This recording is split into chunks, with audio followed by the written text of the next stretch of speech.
So that brings us to the appraiser's price. How does the appraiser come to their price? Well, it's going to be the same exact thing as the comparable analysis price that I went over, how realtors find their comps, but it's more rigorous.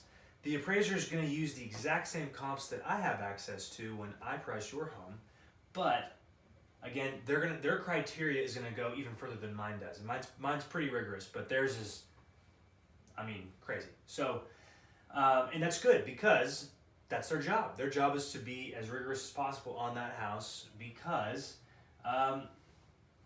it's necessary. If the buyer of your house that you're selling needs a mortgage, if there's a mortgage, there's going to be an appraisal, no matter what. Because the bank has to know, what is your home worth to us? What are we lending against?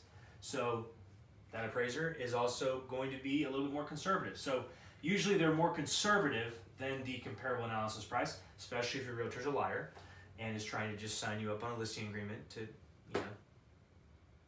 work you down. But yeah, they're going to be more conservative, and really that's going to be because ever since 2008, the appraisers were in the lenders, in the mortgage people's back pocket, so they were pretty much saying, here's what we have on the contract, make it that price. So that's what it did, caused a bubble. Part of it that caused the bubble, and now appraisers don't know the lender, they don't know the seller, they don't know the buyer. They just go out there, usually don't even know the area.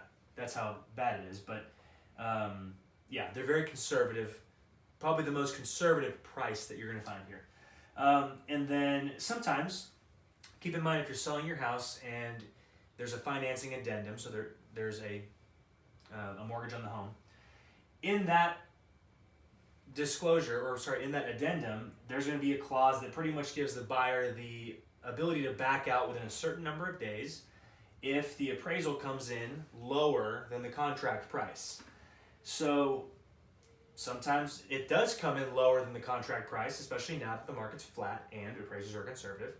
So the appraisal price becomes the contract price. The seller and the buyer agree to drop the price to the appraisal price. So sometimes it becomes the closing price. So that's how appraisers come to the appraisal price on a home.